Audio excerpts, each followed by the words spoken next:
Hello, everybody, and a very warm welcome to this ADIPEC webinar brought to you by DMG Events and powered by Energy Connect. My name is Rebecca McLaughlin-Eastham, and I'm delighted to be your host today. I'm thrilled to see that so many of you have joined online from right around the world for this important discussion about decarbonisation. This ahead of the world's biggest energy conference and exhibition, ADIPEC, which will take place from the 3rd until the 6th of November in Abu Dhabi. The world's most influential industry players will be there, so make sure you are too by registering at adipec.com. And you can also follow prompts and information which appears on screen at the bottom of this webinar too. And so, as mentioned, today our topic for this important discussion is decarbonisation in energy. And in a moment, you'll meet my panel of experts who will offer their insights into the diverse pathways reshaping the global energy landscape, from hydrogen and CCUS to battery storage, ammonia, nuclear, and beyond. Because as we know, the path to a low-carbon future is definitely one and not reliant on a single solution. So in this webinar, we will analyse how industry leaders are responding to challenging market dynamics, but also remaining on track and not compromising on that all-important growth or reliability. So who is in the hot seat today, you may well ask. Well, let me introduce you to them. First up, we have Ernesto Guevara. He is the Senior Manager of Business Development at Ebara Elliott Energy, and it's his birthday, ladies and gentlemen. Hello, Ernesto. How are you today? Thank you, Rebecca, and thank you for the happy birthday. Glad to be here. We intend to sing to you straight after we wrap this webinar, just to give you forewarning.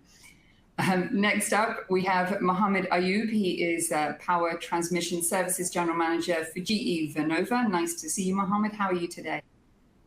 Nice to see you, Rebecca. Looking forward to it. Thank you for being here.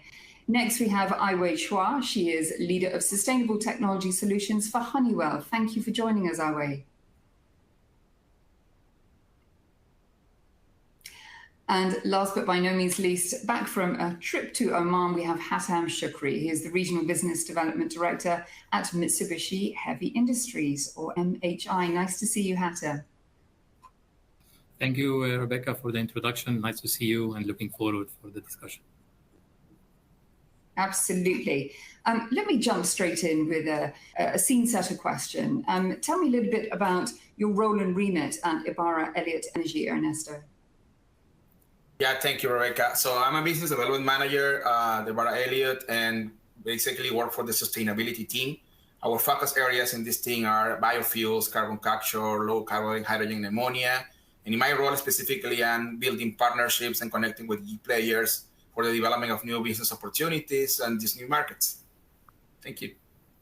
Fantastic. Partnerships, really important to our discussion today. We'll be coming back to you with a question about that. And I should say that if the audience has any questions, please just do follow the prompts online and send them to us. I'll do my best to put them to our panel of experts. Mohammed, tell me more about what you do. So thanks a lot for the opportunity, Rebecca. So I am leading the power transmission business for services in GE Vernova across Middle East and Africa. I work directly with the utilities across the region, mainly responsible for the transmission of the power from where it generates to where it is consumed. On the other hand, as well, I'm currently sitting on the advisory council of Clean Energy Business Council for Middle East and Africa as well, and I lead the hydrogen working group for CEBC. So we work mainly on enabling utilities to safely and reliably transport the electricity to where it's needed from where it is generated. So this is the core business that we are in, and we're working with almost 74 utilities across the region and globally for more than 190 countries. Thank you very much. Aiwei, tell me more about your role at Honeywell.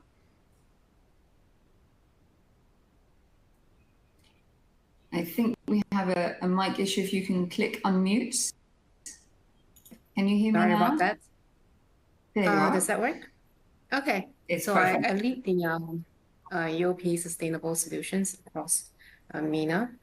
And in Honeywell, we have advanced multiple pathways of sustainable aviation fuel. So that will be one of my main focus for today's discussions. Certainly not to forget the carbon capture solutions, which we also do license. And in this case, we do want to find out how to work across different partners, different industries, because decarbonization is not just limited to our traditional refining and petchem. So I look forward to today's discussion and learning from fellow panelists to how this partnership can come together to accelerate our low carbon growth in the MENA and beyond.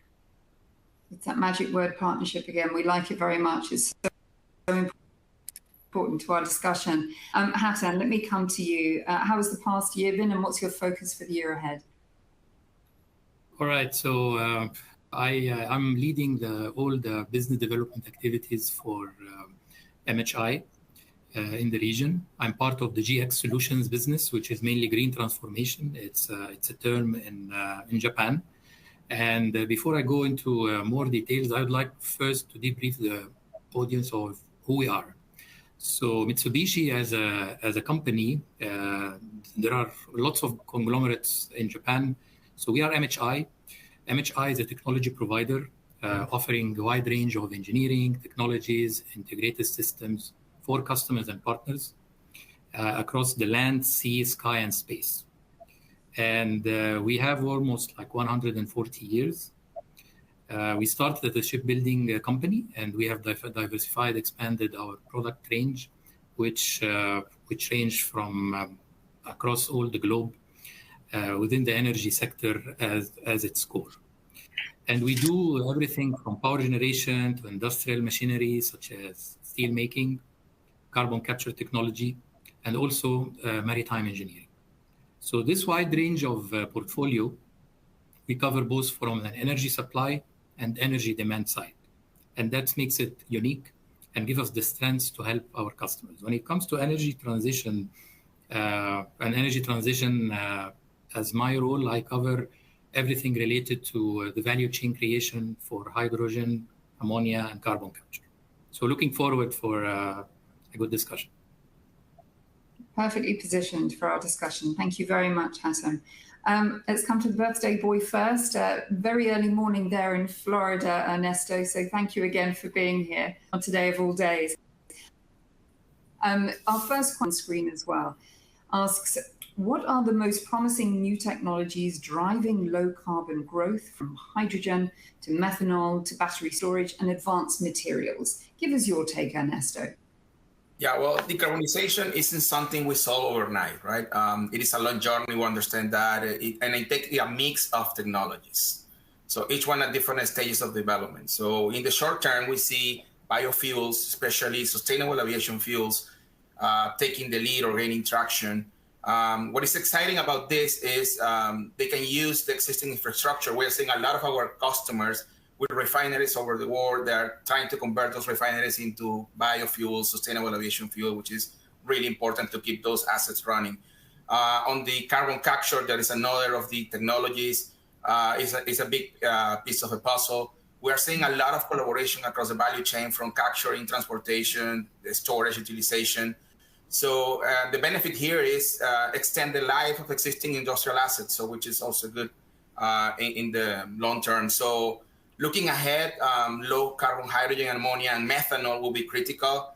That's our take, and applications where electrification can be applied. So hydrogen will be the solution there. And finally, I want to mention something that is also really important these days, and is a hot topic for us and our customers, is energy efficiency. It's not tied to specific technology, but every improvement that you can do in terms of controls, heat recovery, more efficient equipment, help reduce emissions. So in this part, digital tool, artificial intelligence, machine learning are starting to play a key role here, and it's really important. It's a hot topic for us today. Thank you very much. Mohammed, you're nodding away, not least on the subject of energy efficiency. Give me your take, because as we know, innovation is not just about generating cleaner electricity, but enabling deep decarbonisation across sectors. So what's the most promising new tech that you're aware of at this stage? I think you're spot on, Rebecca. Today, I think advancing the low carbon growth should really look at all of the aspects of low carbon technologies implemented within the energy sector and beyond. When we talk about potentially certain technologies that are available today, some of them are quite old. So basically, they've been there for quite a while, and they have been already proven track record on in terms of utilization. I'll just take the hydrogen, for instance. At GE Vernova, we've been running our gas turbines with hydrogen for quite some time. We do have over 8 million operating hours on hydrogen platforms at different percentages of mixing with natural gas. However, we still see that today the hydrogen is a technology or a certain item that can be used more for the hard-to-abate industrial processes like refineries and fertilizers industries and steel, where it is really unavoidable to generate carbon to produce this hydrogen needed for these industries. However, if you look at the other low carbon generating technologies that are available today, like renewables in terms of solar, wind, as well as nuclear, I think they do provide us with an easier path to decarbonize the energy sector. I just wanted to add a couple of things on this. I think each of these technologies and each of these innovation plays a good role in the overall mix of technologies that we need in our future grids. Whether it is battery storage, whether it's renewables in all of its kinds and shapes, solar, wind, and the nuclear. And all of them, think about it as a mosaic of different technologies that plays part within a bigger grid, where you're dumping all of these green electrons to be transferred and to be disputed to the industries where you're consuming those low carbon. And I think today there is a space for each of these technologies, and of course there are challenges on each of these technologies. Like I was just mentioning in the hydrogen. Hydrogen still have some challenges when it comes to transporting the hydrogen from where you're producing it to where you want to use it. On the battery storage, I think they're playing a key role when it comes to balancing for the peak load requirement. And we did in GE Vernova offer a very unique setup where we are combining the battery storage with gas turbines to provide a DC gas turbine that is operating momentary into the grid with Southern California Edison in California in the US, where we implemented the battery storage as part of the gas turbine technology to provide the spinning reserve requirement and the urgent peak requirement in that technology. That said, I think today one of the major areas where we really need to focus on is how we can implement all of these innovation to play their right role in the energy mix without ignoring what Ernesto has highlighted, the digitalization of the grid.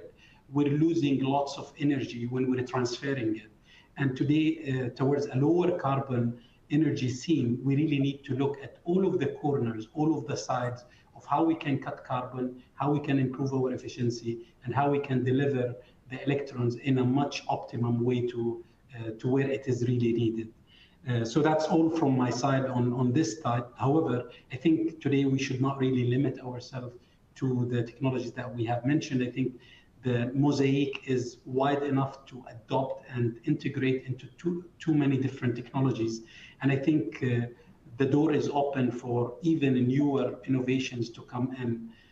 I think today we're talking about different ways of battery storage, solid state batteries and others. And I think the door is really open for such innovations to come into the energy sector. It's really interesting because our sector in energy has been a little bit boring for the past 100 years, right? So it has been exactly the same technologies and other things. But if you look for the past 10 years, I think we are really witnessing a revolution when it comes to the energy with lots of political focus and will towards decarbonization. So it's really an exciting time to be in this industry, and I think the future is very promising. Thank you. An exciting time to be in the industry, no doubt about it, Hassan. Talk to me about the most exciting and promising new technologies from hydrogen, methanol, and as we've been discussing, battery storage as you see it. Thank you for the question, and it's a great discussion. So first, in our view, the low carbon growth is being driven not by an isolated breakthroughs, but by the convergence of technologies. So the colleagues here, the panelists touch base on battery storage. Additional, I would like to highlight renewable methanol, and last but not least, hydrogen. So each of these technologies solve a piece of the puzzle, but together enabling a resilient, scalable, and circular economy future. So let me start few comments on battery storage. So we all know that that's the first step in low carbon growth is electrification, whether it's technically, economically feasible. Battery storage is central to these terms of integration of renewable like solar, wind, although MHI, we are not playing in the solar and wind field. We don't have this portfolio. However, not all sectors can be electrified, especially if we look to two sectors like shipping and aviation. So these sectors require dense, storable, transferable fuels, which is where renewable methanol comes in. And if I want to highlight methanol or e-fuels, so methanol is compatible with existing infrastructure, making it practical as an alternative for marine and road transport. Can be easily used directly as a fuel, blended with gasoline or converted to any other chemical fuel.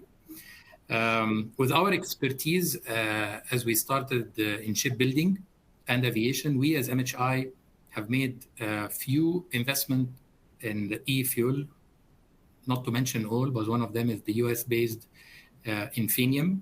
Again, methanol can be a key enabler in this circular economy, carbon economy I mentioned earlier, by scaling the usage of captured CO2. And since we have a mature technology in CO2, which we will address later, we believe scaling production of renewable methanol, apart from captured CO2, we need to scale the low carbon hydrogen, whether it's green, blue, pink, whatever the colors are. And then when we look into hydrogen, which is the backbone of scaling production, as our colleagues here mentioned, it plays a direct role in decarbonization, particularly in the hard-to-abate sector, which, for example, chemical, fertilizer, or steel industries, and enable long duration for energy storage. However, hydrogen becomes, as we look into hydrogen, it's a foundation element. So linking electrification to fuel production, industrial transformation. And this is why MHI has defined hydrogen as one of the key areas in energy transition strategy, bringing together all the wide range of technologies we have and products. And that's where we have under what we call GX solutions. And this is what we address to our partners and customers globally and in the region. And last but not least, Ernesto mentioned energy efficiency. So energy efficiency, when it comes to solutions that MHI provide, we have one of our subsidiaries called Terboden. So Terboden out of Italy, it's a subsidiary of MHI, and we have under this technology mainly is ORC, organic Rankine cycle.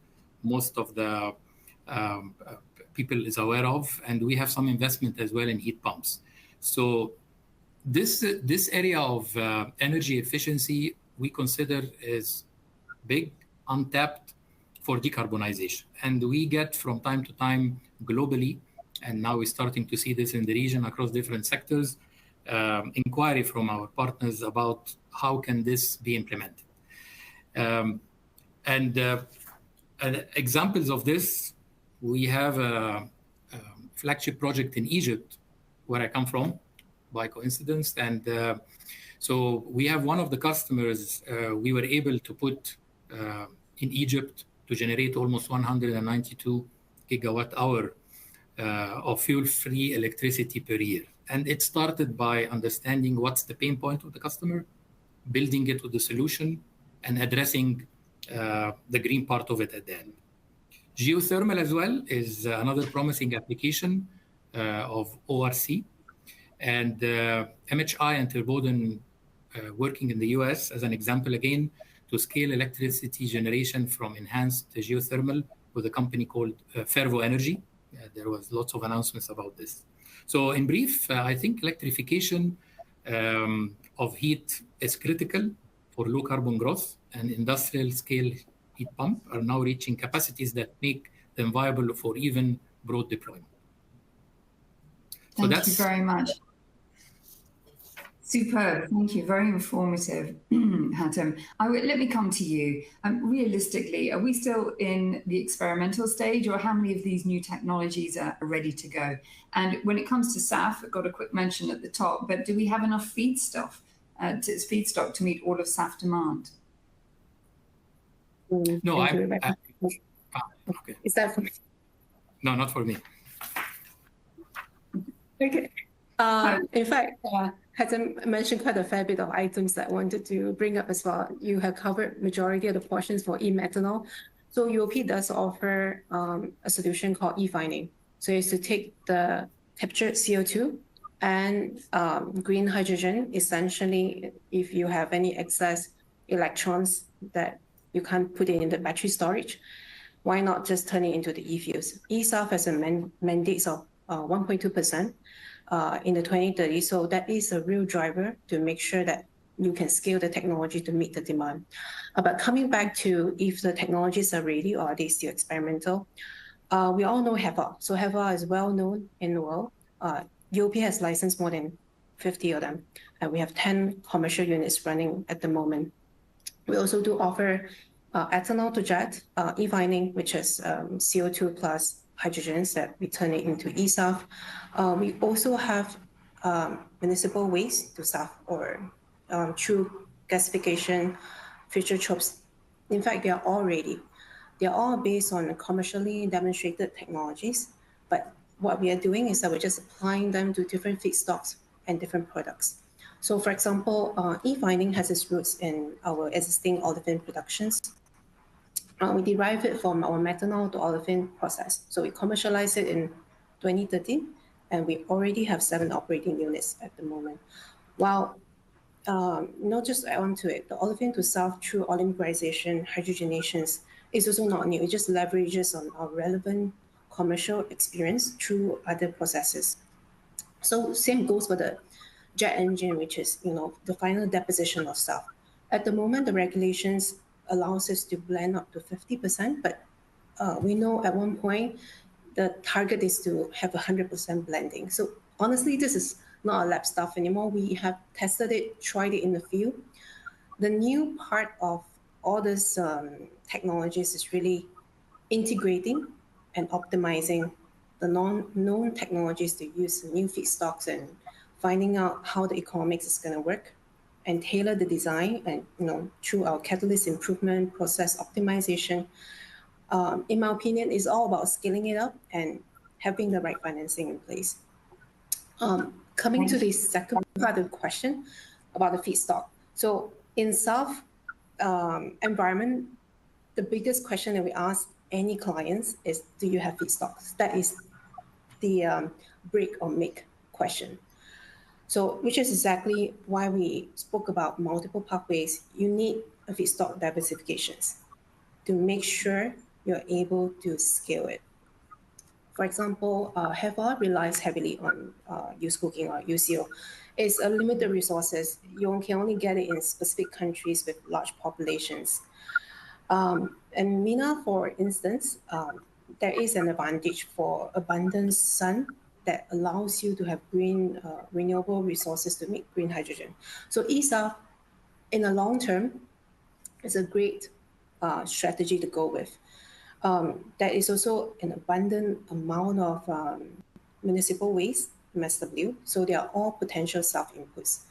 While there's no single feedstock that can do it, but a portfolio of feedstock certainly can. So it's about establishing those supply chain, which is extremely difficult, and the logistics and infrastructure to make sure that you have that feedstock security. And last thing I do want to point out, feedstock is usually the biggest cost component to making SAF.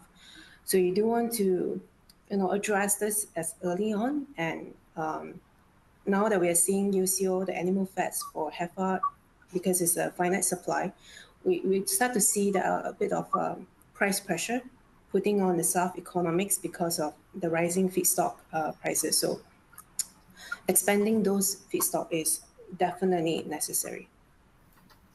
Thank you so much for that excellent response.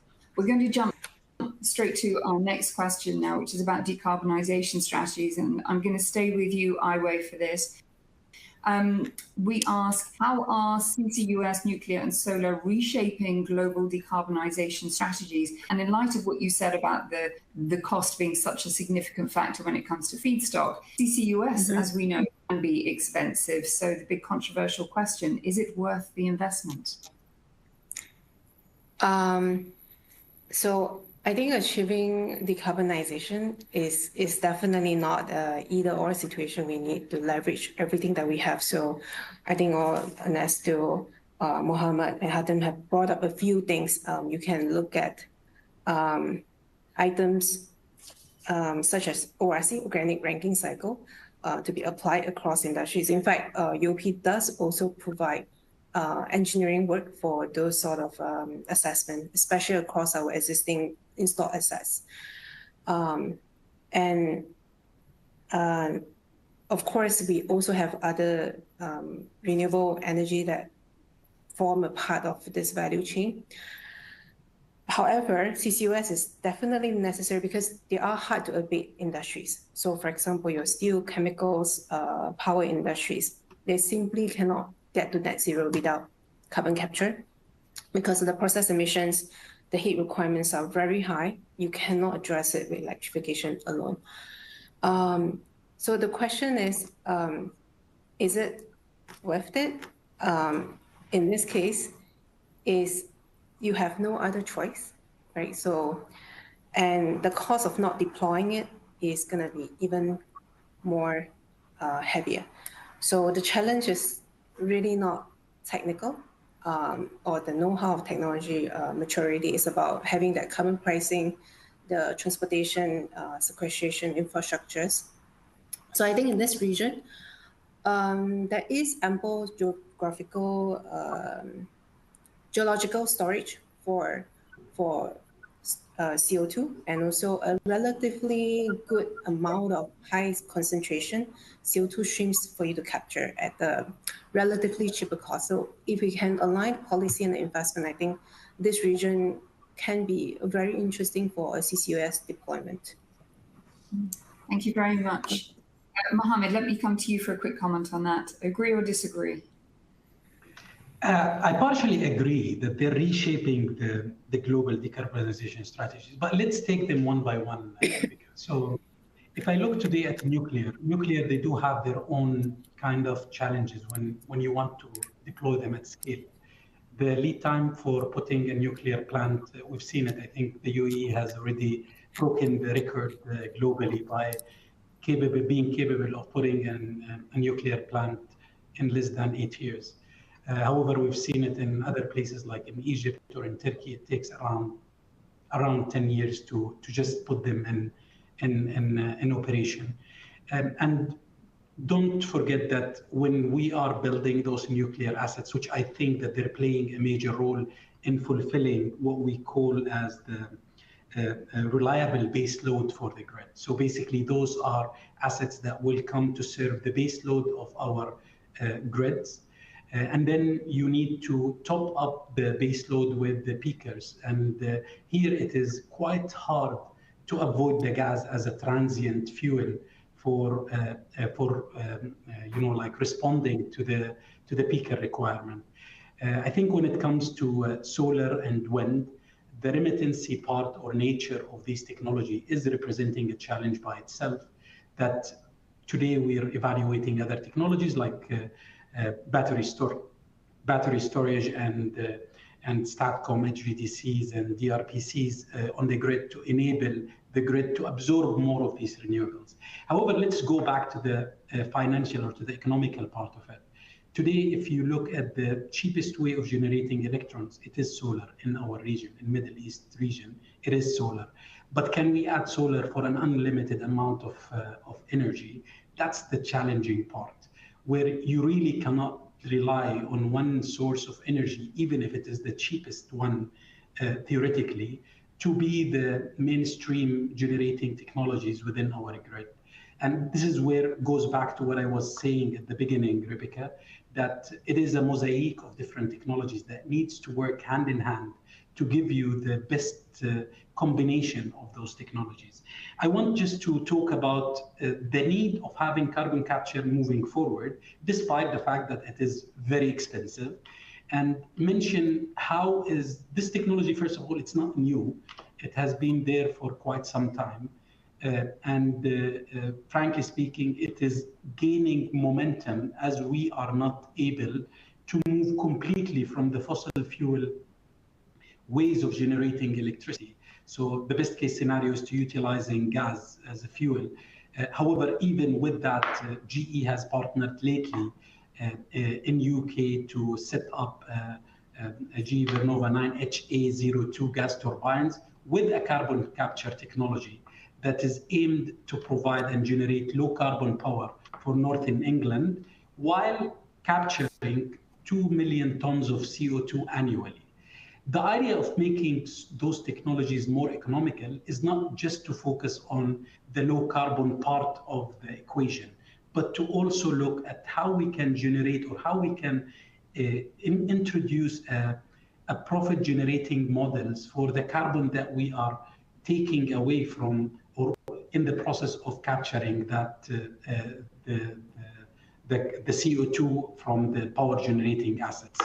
And this is what we're doing in that example, specifically by looking at ways of how we can utilize those 2 million tons of CO2 and transport them via pipeline to secure an offshore storage for carbon that can, in a way or another, add into making this technology more economically viable. Just on the nuclear and solar, I think the answer is quite straightforward. They will still play a major role, taking in consideration overcoming the challenges that they are creating on the grid. And then the carbon capture technology, we need to look at ways of making it more economically viable through looking at other source of revenue streams from the process itself. Thank you so much, Mohammed. Ernesto, and economic viability rising to the top of our discussions here. Give me your thought on how CCUS, nuclear and solar are reshaping strategies, but also focusing minds when it comes to cost and expense. Yeah, this is a very important topic. We understand carbon capture could be expensive, but you are seeing at the same time people coming with new business idea, new business models.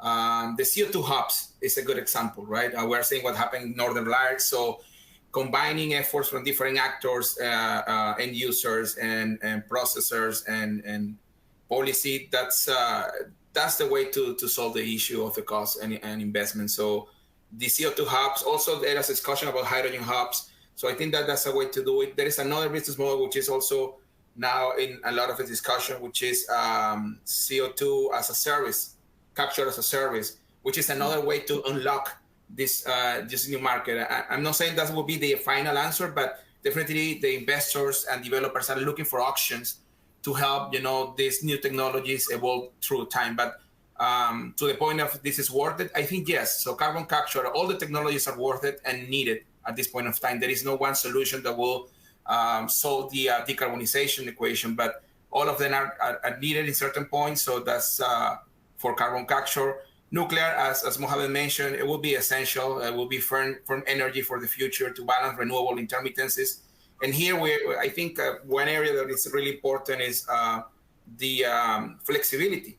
We, as an OEM of turbo machinery, we look at these markets, and the way this market operate will be very different than our traditional markets. And having equipment that is flexible enough to support the grid and the different patterns of operation will be key. That's an area for us focus. Our R&D team is completely looking at this unpredictable kind of operations, trying to find and develop new machines that will be, helpful and reliable for the system. So that's another way to support the investment. If you have reliable machines that are flexible enough, then you can reduce CapEx and OpEx at the end. So there's multiple ways to do this. At the end of the day, it's a combination of efforts. And yeah, all of them will be needed in the future. Thank you. Hatem, let me come to you. We can't live without it. We know it's expensive, but there are many different investment opportunities available to us. Is that the way we proceed with CCUS? Give me your view. Absolutely. So CCUS is no longer a niche or transitional technology, because if we look to MHI across the different sectors, whether it's chemical, steel, or utility, we have 18 references globally. 3 of them sit in the Middle East, one in UAE, one in Bahrain, and one in Qatar. And different applications, whether it's urea, whether it's fertilizer, whether it's power gen. And we are seeing now it's becoming the central technology to nations as well as to corporate companies, meaning we are seeing in the region now all the policies shifting from purely green hydrogen into low carbon fuels or low carbon technologies or low carbon solutions.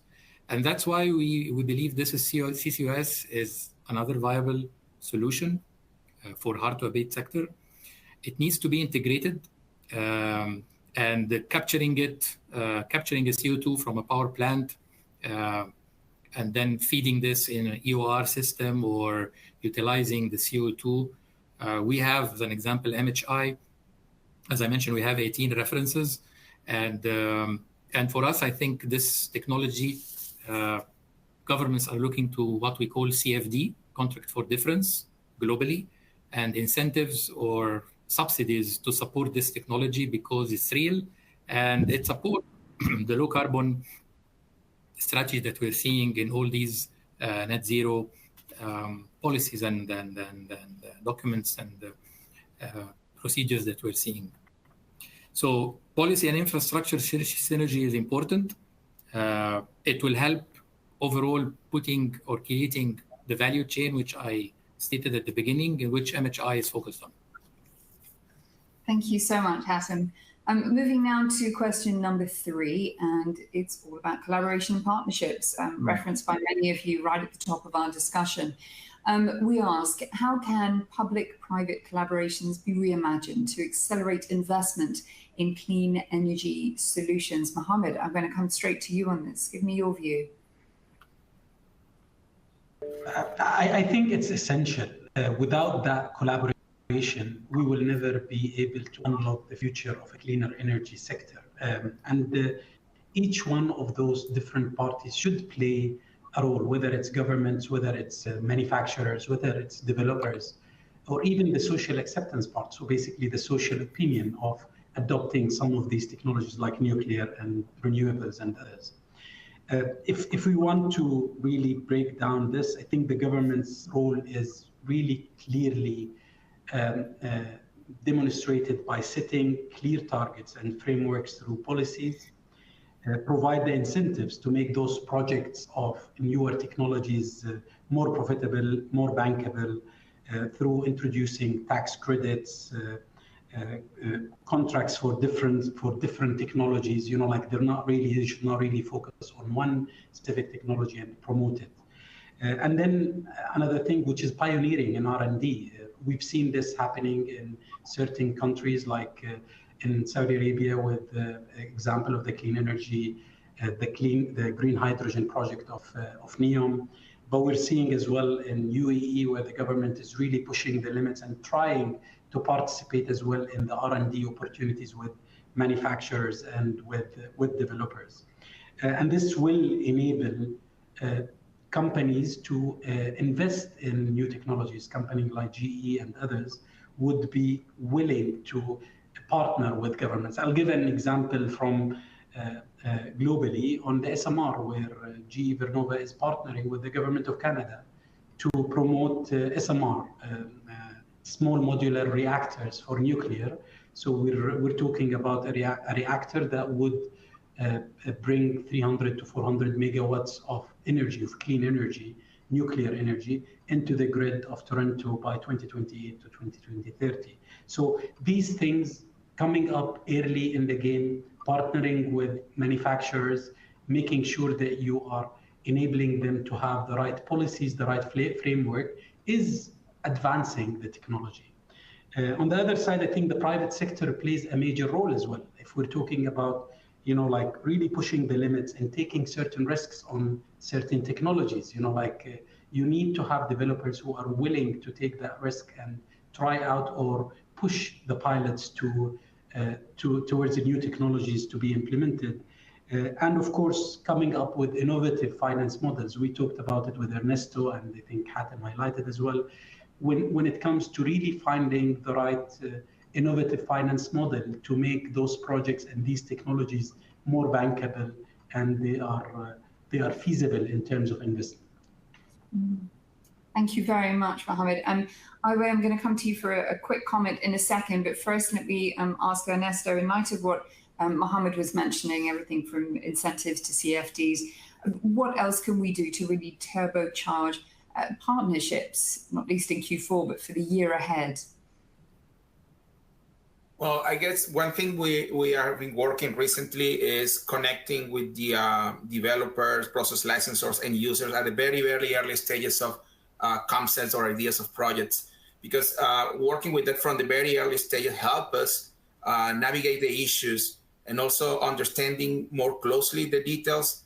And then we can propose new ideas to reduce the risk, right? And then at the end of the day, help them reduce CapEx and OpEx, as I mentioned before. And some of these solutions are not new, but definitely will require some changes from the traditional approach. That is really important. We are seeing a lot of discussion with customers recently on that. The other efforts that we're doing also is connecting more frequently through conferences and summits with our academia and partners, customers, and exchange experience and collaborate with ideas. And we're doing summits and webinars in regard to carbon capture and hydrogen. And then we are exchanging that. That exchange of information also help with developing new solutions, new ideas, and ways to approach the market. I would say those are the key things that we're doing right now and definitely help with the development of the decarbonization. It's brilliant to hear. It constantly evolves, doesn't it? And the conversation must get wider and deeper. So Iwe, let me come to you for a quick comment on this, and then we'll move to our next question. So one of the key things that I think I've been hearing as a common topic is how do we de-risk? And it's true, a lot of partnership being developed in this space. And one of the examples I do want to point out, UOP has also partnered up when it comes to the municipal waste to South Pathway. We know we can't do it alone. So we have formed an alliance with 3 other partners, Samsung, Jidara, and also Johnson Matthey, to deliver end-to-end solutions, because ultimately some of those developers may come to us, they would require external financing, and us in an alliance being a financially stable, reputable companies provides a lot of confidence back to the financiers. And this is a key step to, providing that commercial viability. And of course, having that integrated solutions, streamline the communications, the decision-making, it allows you to have a faster time to market. So this is definitely one of the key aspects of forming an alliance that helps the customer to provide a single entity of communications, and that is always one of the key challenges when people are trying to approach different licenses and trying to bring the project together and then also bring it over to the financing. So I do want to point out one of the key aspects that we have worked with is find as many partners as the market to work with together to form a value chain. Absolutely. Thank you. Speaking of challenges, let's move promptly to our question number 4, and it's on the topic of scaling up infrastructure. We ask, what is needed to support the projected surge in global demand for ammonia, LNG, and battery storage? Hatem, I'm going to come to you first on this, please. Okay, great. So I think there are 3 pillars we look to it here in MHI, and I think this is just echoing what's happening in the industry. So first of all, we believe that cross-sector collaboration is essential, and because building an energy system requires deep collaboration between public, private, sectors and across the different industrial sectors, from energy, manufacturing to transport and construction. So there is no single sector that can decarbonize in isolation. This is a shared infrastructure, and it needs planning to achieve the kind of scalability and efficiency. So this is the first pillar. The second one is, when we look into CCUS again, CCUS cluster initiatives. What does this mean? A potential model of integration. So as an example, some of the panelists here touched base on UK. So we have a UK CCUS cluster approach, such as HyNet cluster. This demonstrates how regional hubs can bring together emitters, transport networks, and storage sites. And these clusters, when they work together, there is cost-effective benefit here to deploy sharing infrastructure cost. And another aspect, sharing the CO2 transport and storage infrastructures allow multiple industries to access decarbonization pathways without duplicate investment. So this is another point. And this model, we believe, reduces the per ton cost of CO2 captured and storage, and making CCUS more viable for smaller emitters and diverse sectors. The last point, unlocking investment through consistent commitment. So scaling infrastructure, as we mentioned, require a long-term investment. Here in the Middle East, across the region, we have been seeing leading roles of some of our partners and governments in looking into how to leverage and to scale and strategize energy vision to build this CCUS infrastructure without going into names. I think the long-term planning aligned with the national strategies, net zero targets in the different GCC countries, as an example, would help companies to be confident in and committed to invest in this region. So overall, I think we must think together, not in silos, as we always listen to this term, to scale this energy system of tomorrow. Thank you so much. So many points well made. Ernesto, let me get your take on what you heard Hatem saying, not least about sharing infrastructure costs and removing those duplicate costs, not working as silos, as we've been striving to do since the transition term first came about. So how much further along are we? What's your opinion? Absolutely. I completely agree with Hatem. So we need to avoid working in silos, definitely. And I'll give you an example with low carbon ammonia and low carbon hydrogen. So in the past, we saw developers trying to build these new systems, talking to the different partners or actors here and there without combining the total solution. So talking with electrolyzers and buying electrolyzers and then trying to combine that with the rest of equipment, balance of plant and compressors. And at the end of the day, they understood this is not the right way. The right way is let's connect all together, collaborate, and bring the cost down for the hydrogen. If you come out with the best solution in terms of electrolyzers combined with compressors in this case, that will help you your levelized cost of hydrogen. So in the green ammonia is the same thing. So we need to work together, engage in early stages, work on the designing of the plants together, that we can bring ideas to help more flexibility, reduce the cost of the size of the storage tank. So these kind of things are really important right now, and that's why the developers are understanding and now connecting with us at very early stages. So this is really important. Avoid the silos for sure, and flexibility, as I mentioned before, is a key thing. And having that discussion in early stages is essential. In other markets like LNG or energy storage, batteries in specifically, it is an issue of supply chain disruptions, and we need to tackle all this new stuff. And technology costs for sure. Access to raw materials is also another topic which is important for batteries especially. But definitely there is a collaboration between the different players, and that's really important right now. Thank you. Access to raw materials, absolutely. I wish we had more time. We need a separate webinar for that. But instead, let's talk about access to capital. We move to our fifth question, and it is focused on finance policy and deployment. So how can finance policy and deployment be aligned through incentives, capital, and regulation to bring next generation tech to market. We've touched upon many of the potential ways that we could do this, but let's take a bit of a deeper dive. Ernesto, I'll come to you in just a second, but Ai-Wei, give me your take on this, please. Okay. Well, I think we are starting to sound like a broken record by repeating the policy framework, but it's definitely the most decisive factor when it comes to the economics, regardless of whether it's SAF or CCUS or even other renewable or low carbon solutions. I'm going to speak on the SAF first. So in the region, we certainly are lack of some of the SAF mandates and credits. Unlike you can see some other regions where they either have fund or either the stick or carrot approach, where you have taxes or you have incentives to enable the project. But mandates always guarantee a demand. So for example, in the SAF space, there is different category. There's an eSAF and then there's a SAF category. And it has been gradual. So it's a 2% and then 2% 2025, 6% 2030.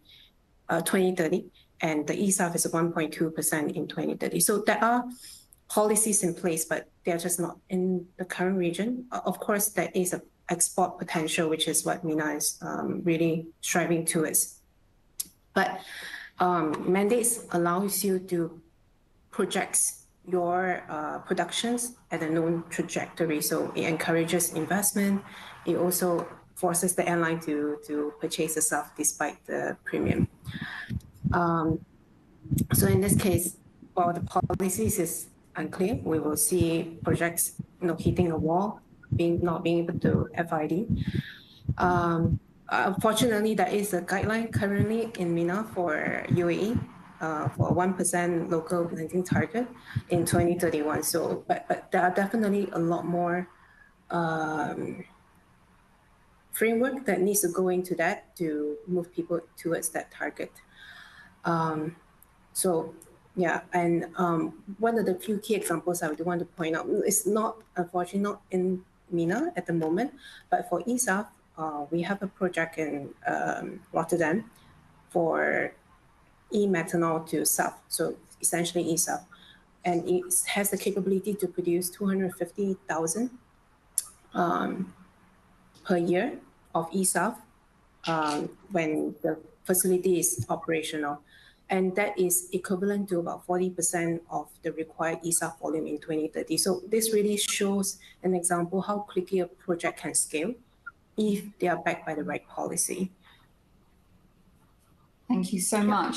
Ernesto, do you echo what you've heard from Ai-Wei there? And what are your thoughts on how we can have better alignment with finance policy and deployment to really bring these next-gen technologies to market?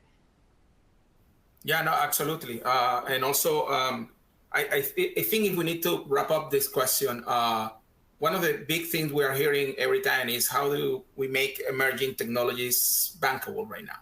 And the answer is it's not one fits all, right? So we have different paths here involving a mix of small incentives like tax credits or loan guarantees with clear standards and certification frameworks that help reduce the risk for investors. On the other side, we also see all different players with a different approach, like carbon pricing, emissions mandates, instead of direct incentives. So this kind of approach creates strong demand for retrofit or ready equipment in sectors with that look for decarbonize quickly.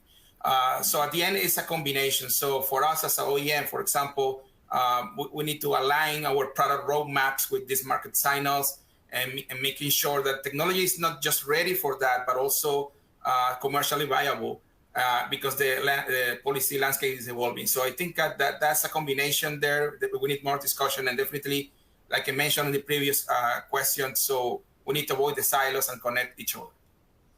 Thank you. Absolutely. Avoid those silos. I'm sure that all of us in our diaries have a big red heart around the 3rd and the 6th, 3rd to the 6th of November, because of course ADIPEC is taking place. It's fast approaching. Let me ask you, Hatem, in your opinion, do platforms like ADIPEC play an important, still a relevant role when it comes to not just the energy transition conversation, but of course decarbonisation? And on the ground at ADIPEC every year, we have the decarbonisation area and the conference specifically. Talk to me about how you believe that it has formed opinions, moved the conversation, moved the needle in the right direction. What are your thoughts?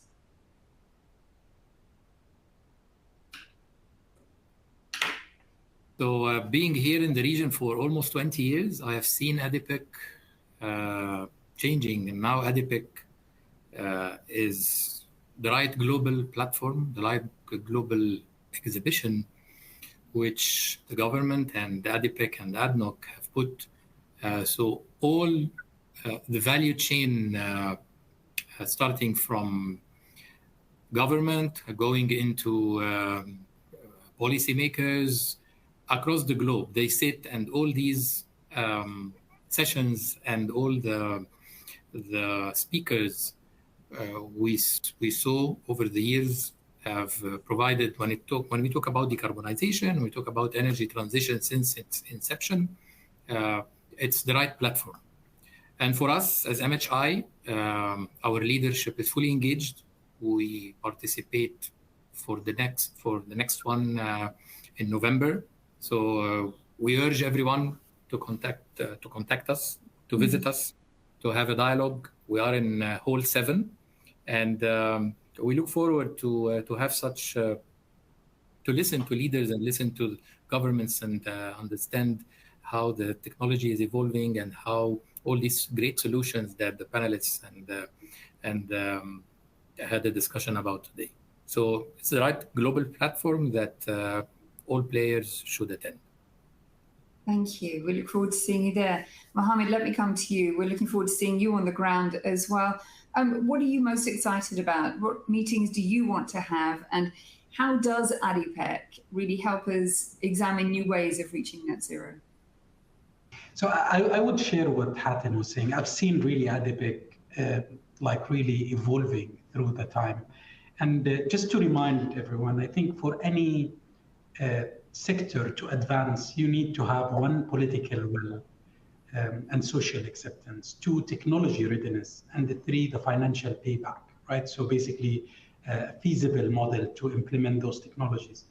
And I think ADIPEC is providing a platform that connects all of those three together in one place. If I look at it, it's really a platform where many, governments come up and they spell off their national net zero targets and really talking about those big dream, targets and ambitious targets that they're having. And at the same time, you're having a technology show where all of the manufacturers like GE Vernova and others, they are coming and they're showcasing the latest of the technologies that they're having. And then the fourth one is where people like Ernesto and consultants, they can really connect the dots to make those sectors really advancing in the right way. We really look at ADIPEC as the perfect platform to enable all of those stakeholders around those three areas, having the political will and the targets, having the right technologies in place, and having the right feasible model in one place, in one physical place, where you really push the limits to enable coming up with the right roadmap to implement those technologies in the right project to drive the right targets and achieve them. Thank you so much. Ernesto, let me come to you. We need political will, we need targets, we need a roadmap, and of course we need technology. What are your thoughts on ADIPEC 2025, everyone in one place?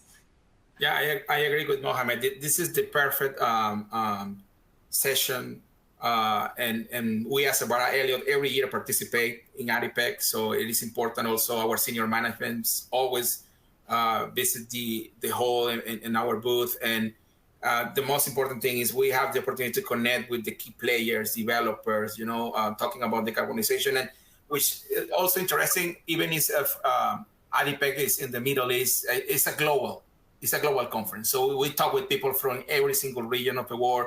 which is excellent. So we are super happy having this discussion. So the other thing that impressed me a lot about ADIPEC every year I attended is the size of the event is huge, and you can spend hours all day walking and talking with people, and then at the end of the week you say, oh, I need more time to continue connecting with people. So it is important. It's really impressive, and we are looking forward to see you there, guys. Absolutely. We look forward to see you there. It's the biggest in the world. What can we say? Iray, let me come to you. Your thoughts on ADIPEC. How do you imagine it will be different this year to previous editions? What's the mood music? So I seem to be the newbie to ADIPEC. So this is going to be my first ADIPEC. But I closer to home is Energy Asia. But I imagine will be a very similar platform. I look forward to it. And I'm excited to also continue the conversation in person. I'm sure we will be able to meet all the stakeholders, like everyone has pointed out. And I think it's important to see how the framework, how the regulations, how the conversation has matured over the years, through all the decarbonization conversations that has happened for so long. So I hope to see, hopefully some project announcement that will be very exciting to finally see it. But otherwise, I look forward to see everybody. And personally, I'll be speaking more of UOP South Sustainable Aviation Pathways, and look forward to continuing the conversation in person. Well, we very much look forward to seeing you there. Wear comfortable shoes would be my advice. There's a lot of people to see, and there's a lot of exciting discussions on stage. The clock has beaten us, but I do want to come to each of you very briefly for your key takeaways from our discussion today on decarbonisation. Hattem, let me come to you first. What are your thoughts? Scalability and contract for difference are two main enablers, or two main areas that from a solution provider and from a government, I believe it's vital to have, particularly for solutions like CCUS and power gen.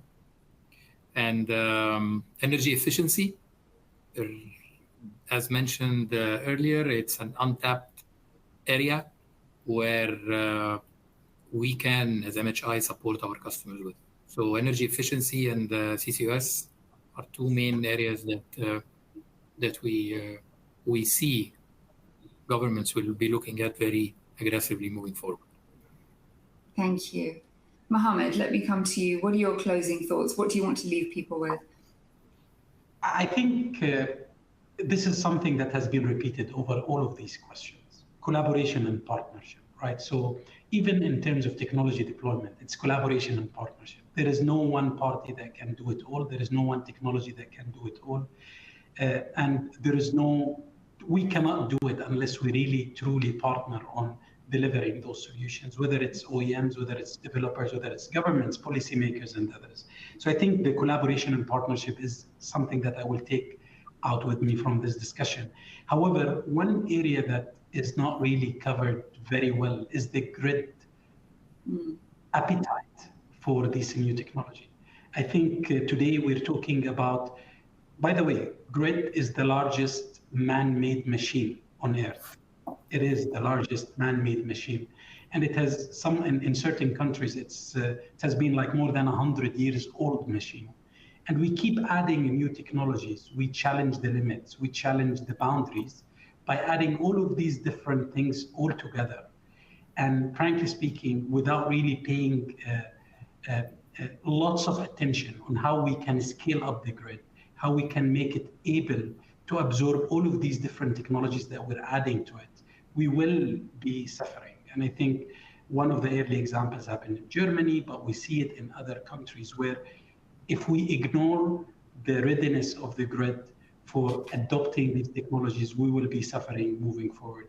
And we do have specific attention on this on Vernova by creating a segment called electrification, which is basically talking about how we can enable the grid for the future technologies, whether it's solar, nuclear, wind, or others.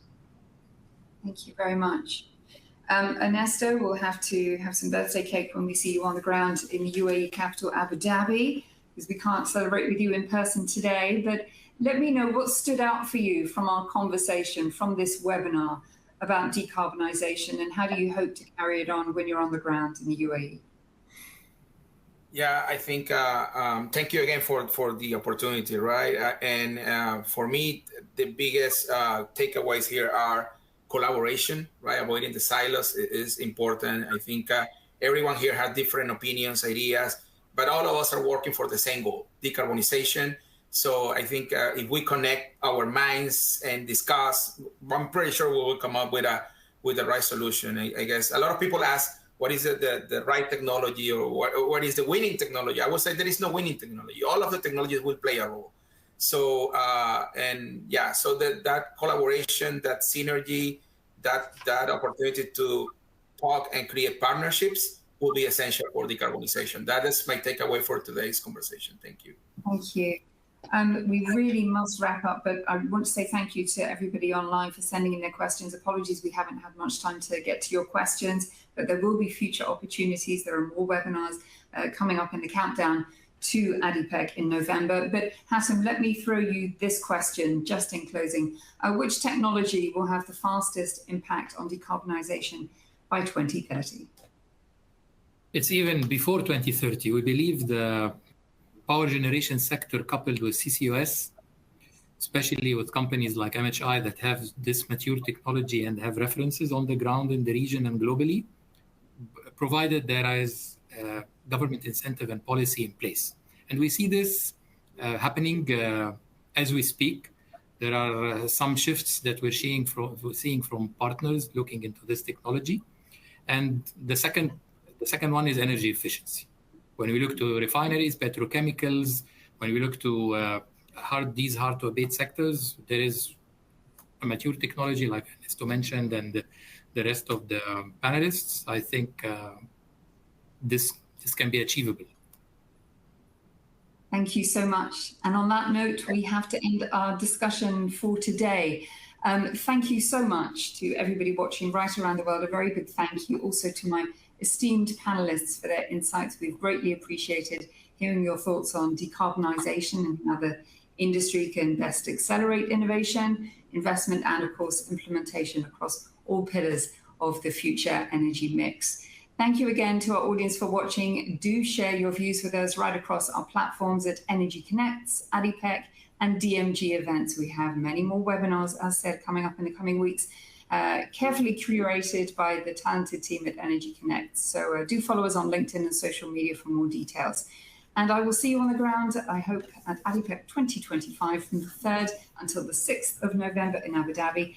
As we've been saying, it's the biggest gathering of energy professionals in the world, so it's not to be missed. All the details at adipec.com. But for now, thank you again. Thank you, ladies and gentlemen. Take care and goodbye. Thank you. Thank you. Thank you.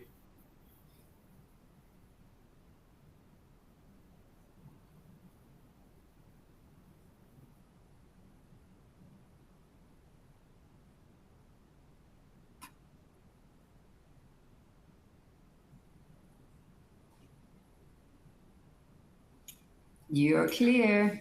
Thank you so much.